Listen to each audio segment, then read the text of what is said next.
Hello दोस्तों, आज इस वीडियो में हम महान क्रांतिकारी भगत सिंह की जीवन गाथा पर बात करेंगे। उससे पहले वीडियो को लाइक और चैनल को सब्सक्राइब करें। भगत सिंह, एक क्रांतिकारी की गाथा। बहुत समय पहले पंजाब के एक छोटे से गांव में एक बच्चा पैदा हुआ जिसका नाम था भगत सिंह। 28 सितंबर 1907 को जन्मे इस बालक ने स्वतंत्रता के सपने को अपनी आंखों में सजाया। बचपन से ही भगत सिंह के परिवार में देशभक्ति की गूंज थी। उनके पिता किशन सिंह और चाचा अजित सिंह स्वतंत्रता संग्राम के योद्धा थे। भगत सिंह की कॉलेज लाइफ उनके क्रांतिकारी सफर के महत्वपूर्ण हिस्से का हिस्सा थी। भगत सिंह ने अपनी स्कूली शिक्षा के बाद 1923 में पंजाब के एक कॉलेज, नेशनल कॉलेज, लाहौर में दाखिला लिया। यहाँ उनका संपर्क कई प्रमुख क्रांतिकारी नेताओं और विचारकों से हुआ, जिन्होंने उनके विचारों को आकार देने में महत्वपूर्ण भूमिका निभाई। कॉलेज के दिनों में ही भगत सिंह ने भारतीय स्वतंत्रता संग्राम के प्रति अपनी प्रतिबद्धता को दृढ़ता से प्रकट किया।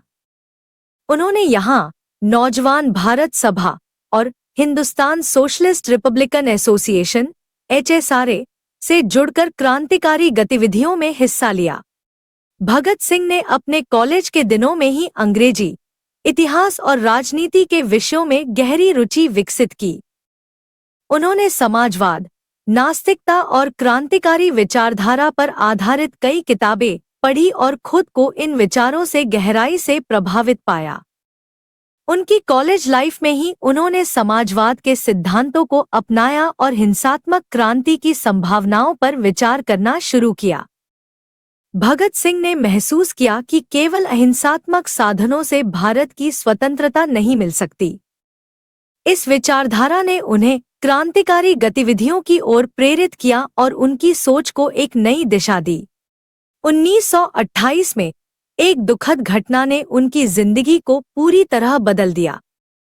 महान नेता लाला लाजपत राय की मौत एक पुलिस अधिकारी की बर्बरता के कारण हो गई। भगत सिंह और उनके साथी इस अन्याय के खिलाफ उठ खड़े हुए। उन्होंने लाला लाजपत राय के प्रति अपनी श्रद्धांजलि अर्पित करने के लिए एक पुलिस अधिकारी, जॉन सॉन्डर्स, को गोली मार दी। इस घटना के बाद भगत सिंह ने एक और साहसिक कदम उठाया। 1929 में उन्होंने विधानसभा में बम फेंकने की योजना बनाई।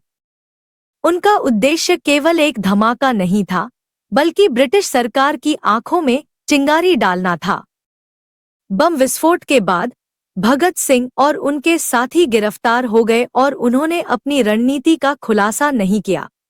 जेल में भगत सिंह ने अपनी विचारधारा को स्पष्ट किया। उन्होंने "मैं नास्तिक क्यों हूं" नामक एक लेख लिखा, जिसमें उन्होंने समाज की कुरीतियों और धार्मिक अंधविश्वासों की आलोचना की। उनके विचार हर शब्द में प्रकट हुए। सच्चाई, समानता और स्वतंत्रता के प्रति उनका अडिग विश्वास। भगत सिंह की निष्ठा और साहस ने उन्हें भारतीय युवा वर्ग का आदर्श बना दिया। उनका बलिदान, उनके द्वारा किए गए संघर्ष और उनके दृढ़ संकल्प ने देशवासियों को प्रेरित किया। 23 मार्च 1931 को भगत सिंह, राजगुरु और सुखदेव को फांसी दी गई। यह घटना पूरे देश में एक शोक की लहर लाकर चली गई। भगत सिंह की शहादत ने यह साबित किया कि स्वतंत्रता का सपना साकार करने के लिए बलिदान और साहस की आवश्यकता होती है।